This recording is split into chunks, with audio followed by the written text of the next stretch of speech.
회피형 파트너의 마음을 여는 유일한 방법입니다. 아마 여러분은 이미 모든 방법을 다 시도해 보셨을 겁니다. 인내심을 가져보기도 하고 이해하려고 노력도 해보셨겠죠.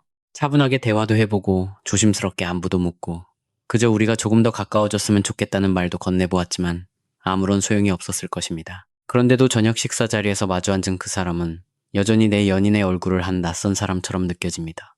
마치 두 사람 사이에 보이지 않는 벽이 있는 것처럼 말이죠. 그리고 당신이 그 벽에 닿을 만큼 다가갈 때마다 상대방은 어떻게든 벽돌을 한 장 더 쌓아 올립니다. 여기서 가장 잔인한 점은 그 사람도 당신을 아끼고 있다는 걸 당신이 느낄 수 있다는 겁니다. 아주 작고 찰나의 순간들이지만 진심이 담긴 눈빛이 평소보다 조금 더 머무를 때가 있습니다. 당신이 한눈을 파는 사이에 슬며시 다가오는 손길도 있죠. 시시부렁한 농담에 터져나오는 진심 어린 웃음도 있습니다. 그 사람 마음속 어딘가에 분명 따뜻함이 존재한다고 당신은 말합니다. 하지만 당신이 그 따뜻함에 다가가려고 혹은 기대려고 하는 바로 그 순간 무언가가 닫혀버립니다. 온도는 차갑게 식어버리고 그들이 곁에 있었다는 사실을 채 깨닫기도 전에 그들은 다시 멀어집니다. 닿을 듯 말 듯 엇갈리는 바로 그 경험이 오늘 콰이어트 사이콜로지에서 다뤄볼 주제입니다. 사람들이 왜 그런 방식으로 관계를 맺는지에 대한 숨겨진 메커니즘과 그에 대해 당신이 실제로 할 수 있는 일들에 대해 말이죠. 그리고 오늘 우리는 대부분의 연애 조언들이 완전히 거꾸로 알고 있는 어떤 것에 대해 파헤쳐 보려고 합니다. 왜냐하면 이것은 아무도 소리내어 말하고 싶어 하지 않는 진실이기 때문입니다. 회피형 연인이 멀어질 때 당신의 직감이 하라고 지시하는 모든 행동들, 당신의 모든 본능적인 대처가 아마도 그들을 더 멀어지게 밀어내는 정확한 원인일 거라는 사실입니다. 그리고 이것은 당신의 잘못이 아닙니다. 당신의 본능은 논리적으로 완벽하게 타당하지만 이 상황을 지배하는 것은 논리가 아니라 뇌과학이기 때문입니다. 감정을 표현하는 것이 상황을 낫게 만들기는커녕 더 악화시키는 가정에서 자랐다고 상상해보세요. 어쩌면 당신이 울 때 부모님은 강해져야 한다고 다그쳤을지도 모릅니다. 무섭다고 말했을 때 아무도 와주지 않았을 수도 있습니다. 진심으로 누군가를 필요로 했던 그 한 번의 순간에 아무도 없었거나 혹은 그보다 더 최악의 상황을 겪었을 수도 있죠. 누군가를 필요로 했다는 사실 자체만으로 당신을 바보처럼 느끼게 만들었을지도 모릅니다. 그래서 믿을 수 없을 만큼 효율적인 생존 기계인 당신의 뇌는 결정을 내립니다. 이는 의식적인 것도 아니고 어린 시절 방에 앉아 스스로 선택한 것도 아닙니다. 그저 조용히 스스로의 신경망을 재배선한 것뿐입니다. 그리고 새롭게 만들어진 규칙은 아주 간단했습니다. 사람을 필요로 하지 말 것, 스스로 해결할 것, 자급자족 상태를 유지할 것입니다. 누군가를 필요로 한다는 것은 통제할 수 없는 빚을 만드는 일이기 때문입니다. 그리고 상대방이 그 빚을 갚지 않을 때의 고통은 견딜 수 없을 만큼 큽니다. 이제 20년, 30년의 시간이 흘렀다고 가정해봅시다. 그 동일한 사람이 지금 어른이 되어 당신과 연애를 하고 있습니다. 그들도 친밀함을 원합니다. 그들의 마음 한구석은 진심으로 그것을 갈망하고 있죠. 하지만 친밀감이 쌓이기 시작할 때마다 과거에 설치되었던 바로 그 경보기가 울리기 시작하고 미처 깨닫기도 전에 그들의 온몸은 방어 모드로 전환됩니다. 그것이 바로 회피형 애착입니다. 이것은 차가움이 아닙니다. 상대를 조종하려는 것도 아닙니다. 독립성으로 위장한 이기심도 아닙니다. 사랑은 예측 불가능하며 스스로를 보호하는 것이 필수적이라고 학습해버린 신경계의 반응일 뿐입니다. 여기서 대부분의 사람들이 완전히 오해하고 있는 점이 있습니다. 사람들은 애착 유형이라는 말을 들으면 그것이 성격적인 특이함이거나 어떻게든 우회할 수 있는 문제라고 생각합니다. 하지만 애착 패턴은 우리 몸, 즉 위협과 안전을 처리하는 뇌의 영역에 살고 있습니다. 큰 소리를 의식적으로 인지하기도 전에 당신을 움찔하게 만드는 바로 그 회로 말입니다. 말싸움이나 논리로 누군가의 위협 반응을 멈추게 할 수는 없습니다. 아무리 구조가 잘 짜인 대화라 하더라도 상대방의 신경계를 설득할 수는 없습니다. 그렇다면 도대체 어떻게 해야 할까요? 첫 번째 진실입니다. 압박감은 거리를 만듭니다. 누군가가 대화 중에 당신이 특정한 감정을 느끼기를 간절히 원했던 마지막 순간을 떠올려 보세요. 어쩌면 상대는 당신이 더 열정적이고 더 감정적이며 더 집중해주기를 바랐을 것입니다. 그 상대방에게서 뿜어져 나오는 그 간절함을 느낄 수 있었나요? 그때 당신이 자연스럽게 그런 모습을 보여줄 수 있었나요? 아마 증발해버렸을 겁니다. 그렇지 않나요? 기대감을 느끼는 순간 당신은 스스로를 의식하게 되어 진심으로 행동하는 것이 거의 불가능해집니다. 이제 감정적인 요구를 위험으로 간주하도록 이미 세팅된 신경계에 그 감정을 10배로 증폭시켜보세요. 그것이 회피형 파트너에게는 우리 얘기 좀 해라는 말로 다가갑니다. 왜 나에게 마음을 열지 않는 거야 라는 모든 원망의 말로 다가갑니다. 벽을 더 세게 쳐서 부수려는 모든 시도들과 같습니다. 여러분이 떠올려 봤으면 하는 커플이 있습니다. 아는 사람이 아니라 그냥 이야기 속 인물입니다. 노아와 프리아라고 부르겠습니다. 프리아는 훗날 상담사가 거부형 회피 성향이라고 진단하게 될 특성을 가지고 있었습니다. 노아는 그녀를 깊이 사랑했고 왜 몇 달을 함께 했는데도 여전히 그녀가 자신의 중요한 부분들을 꽁꽁 닫아두는지 이해하려고 애썼습니다. 그는 더 많은 질문을 하고 더 자주 안부를 물었습니다. 우리는 지금 어떤 사이야? 그리고 너는 어떤 감정이야? 이런 질문들이 매일 저녁 그들 사이의 단골 멘트가 되었습니다. 프리아는 직장에서 보내는 시간을 늘리기 시작했습니다. 그녀가 아기가 있었던 것은 아닙니다. 밀당을 하려는 것도 아니었습니다. 그녀의 신경계가 이 관계를 요구사항이 많은 고강도 환경으로 분류해버린 것뿐입니다. 그리고 그녀의 몸이 그런 고강도 환경에 대처하는 유일한 방법은 후퇴하는 것뿐이었습니다. 잔인한 진실은 바로 이것입니다. 친밀해지고 싶은 당신의 요구가 아무리 합당하다 해도, 물론 그것은 완전히 합당하지만 당신의 불안감이 시키는 대로 회피형인 사람을 쫓아가는 것은 당신이 가장 두려워하는 그 상황을 오히려 가속시킬 뿐입니다. 그들의 후퇴, 그들의 침묵, 그리고 그들의 벽 말입니다. 그렇다면 어떻게 해야 할까요? 벽을 향해 쫓아가는 것을 멈추세요. 돌아서서 당신 자신의 마당을 가꾸는 데 투자하십시오. 두 번째 진실입니다. 안정감은 말이 아닌 행동을 통해 만들어집니다. 처음에는 아마도 역설적으로 느껴질 만한 이야기가 있습니다. 회피형인 사람과 신뢰를 쌓는 대화는 종종 관계에 대한 대화가 아닐 때가 많습니다. 그것은 화요일 밤에 나란히 앉아 시시콜콜한 텔레비전 프로그램을 보면서 당신이 얼마나 거리감을 느끼고 있는지 단 한 번도 꺼내지 않았던 시간들입니다. 일요일 아침에 무언가 그들을 불편하게 한 것을 눈치챘으면서도 꼬치꼬치 캐묻지 않고 그냥 그대로 두었던 시간들입니다. 그것은 당신과 함께 있는 것이 그들에게 어떤 대가도 요구하지 않는다는 시간이 지나며 쌓인 증거들입니다.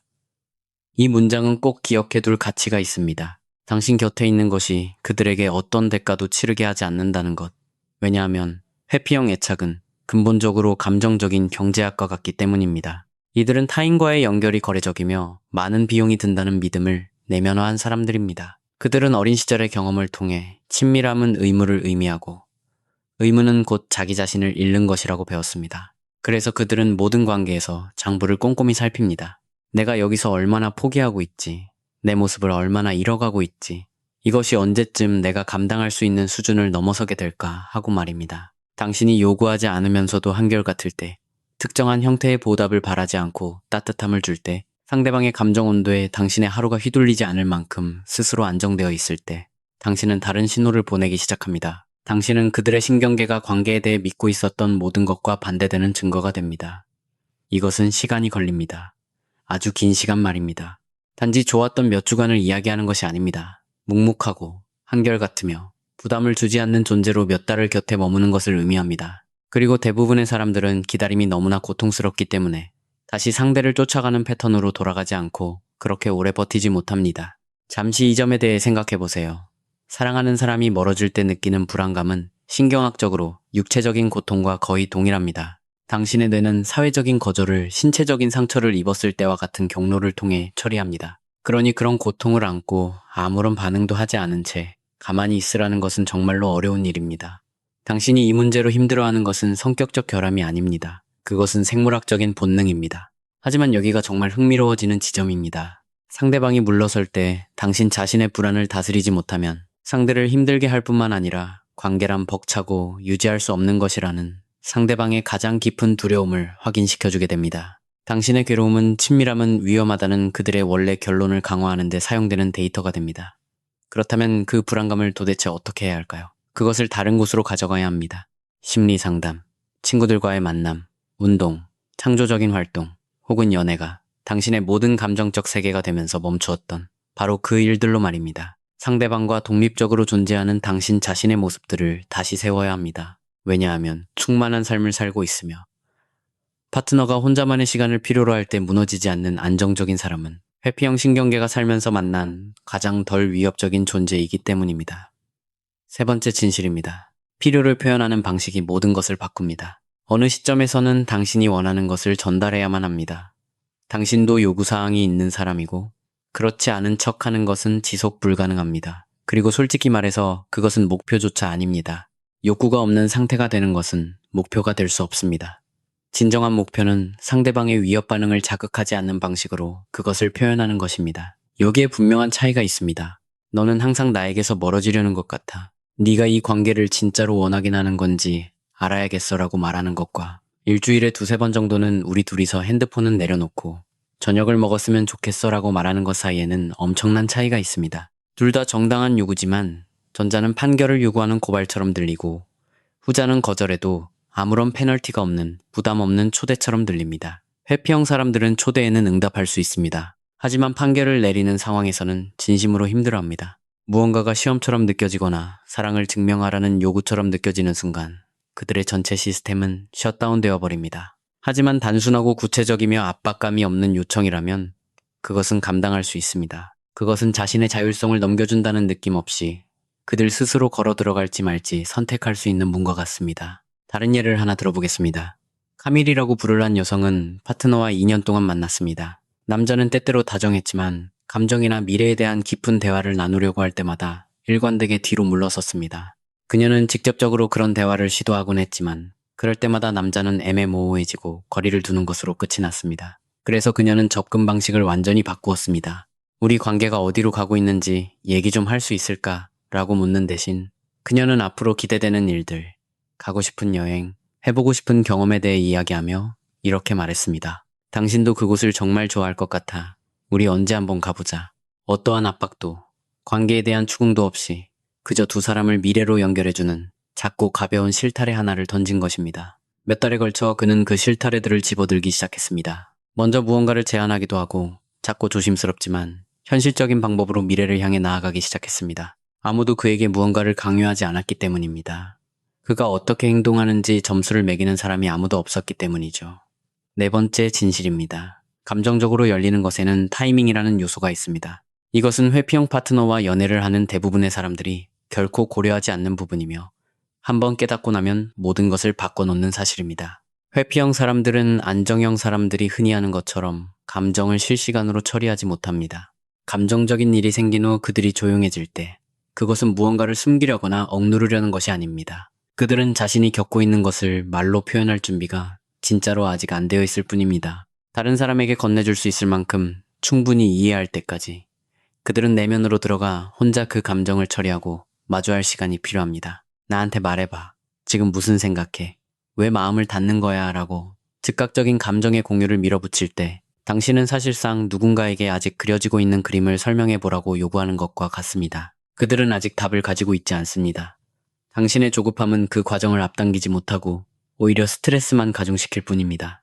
실제로 효과가 있는 방법은 그들이 감정을 처리할 공간을 주고 시간 제한이 없는 열린 문을 남겨두는 것입니다. 무슨 고민이 있는지 알 것 같아. 난 어디 안 가니까 네가 준비될 때 언제든 여기 있을게.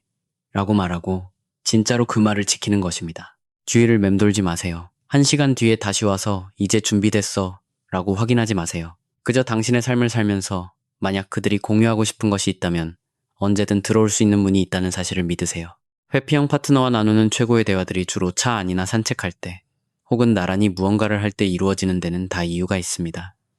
결코 우연이 아닙니다. 눈을 직접 마주치지 않고 함께 무언가를 할 때 그 친밀감은 무대 위의 조명보다는 모닥불처럼 느껴지기 때문입니다. 그들 앞에 서야 하는 것이 아니라 곁에 앉을 수 있는 무언가로 다가오는 것입니다. 진솔한 대화를 원한다면 마치 감정적인 성과평가처럼 느껴지는 순간을 억지로 만들어내기보다는 자연스럽게 대화가 피어날 수 있는 환경을 조성해보세요. 5번째 진실입니다. 당신이 실제로 감당할 수 있는 한계에 대해 정직해져야 합니다. 이 마지막 진실은 가장 불편하지만 아마도 가장 중요한 부분일 것입니다. 여러분은 이 목록에 있는 모든 것을 다 해낼 수 있습니다. 인내심을 갖고 일관성 있게 부담을 주지 않으며 안정적으로 행동할 수 있습니다. 안전함을 느낄 수 있는 모든 조건을 만들어줄 수도 있죠. 그러면 어떤 회피형 사람들은 천천히, 완벽하지는 않지만 진심을 다해 마음을 열기 시작할 것입니다. 하지만 어떤 사람들은 그렇지 않을 수도 있습니다. 그들 스스로의 뼈를 깎는 노력이나 심리치료, 그리고 자신이 쌓아올린 벽 아래에 무엇이 있는지 들여다보려는 진실한 의지가 없다면 말입니다. 당신이 그 부분까지 대신해 줄 수는 없습니다. 그리고 어느 순간 당신은 자신이 과연 무엇을 위해 기다려줄 수 있는지, 그리고 당신 자신의 정당한 욕구는 무엇인지에 대해 철저하게 솔직해져야 합니다.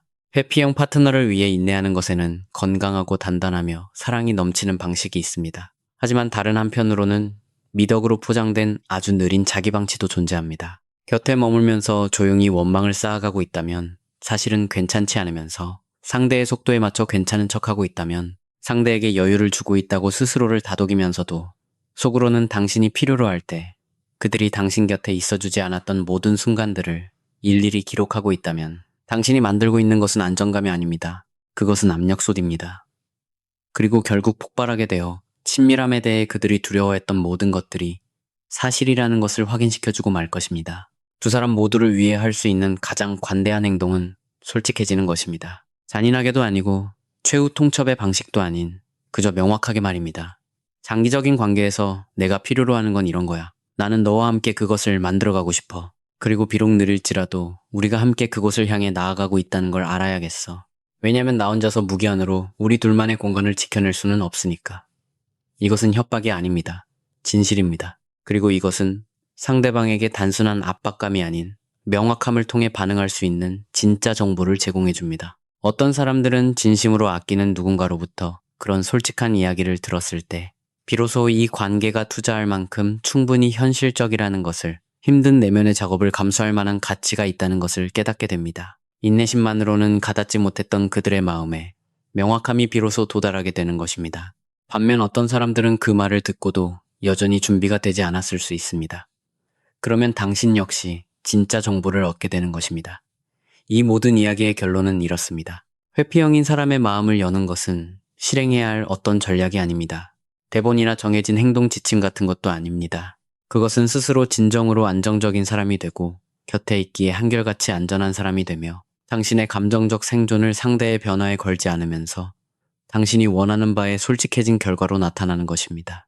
진정한 변화는 당신이 그들의 자물쇠를 풀려는 시도를 멈추고 다가갈 가치가 있는 삶을 스스로 구축하기 시작할 때 일어납니다. 당신이라는 존재가 그들이 아는 한 가장 편안하고 아무것도 강요하지 않는 안식처가 될 때 말입니다. 벽 너머에 무엇이 있든 간에 벽을 치고 사는 것이 오히려 더 큰 대가를 치르게 한다는 충분한 증거가 긴 시간 동안 쌓였을 때 바로 그때 회피형 사람들은 마음을 엽니다. 당신이 마침내 정답을 말했기 때문도 아니고 충분히 크게 사랑을 표현했거나 오래 기다렸거나 당신 자신을 충분히 포기했기 때문도 아닙니다. 단지 그들 내면의 무언가가 마침내 당신이 만들어 온 것을 바라보고 이것이 내 삶에 의미 있는 존재가 되도록 허락해도 안전하겠다고 스스로의 방식대로 조용히 결정 내렸기 때문입니다. 그리고 그 결정은 반드시 그들 스스로 내려야 합니다. 당신이 할 일은 그저 그들이 그 결정에 도달했을 때 당신이 여전히 당신 자신으로 온전하게 여전히 마음을 열 가치가 있는 사람으로 남아있도록 하는 것뿐입니다. 그것이 진짜 우리가 해야 할 일입니다.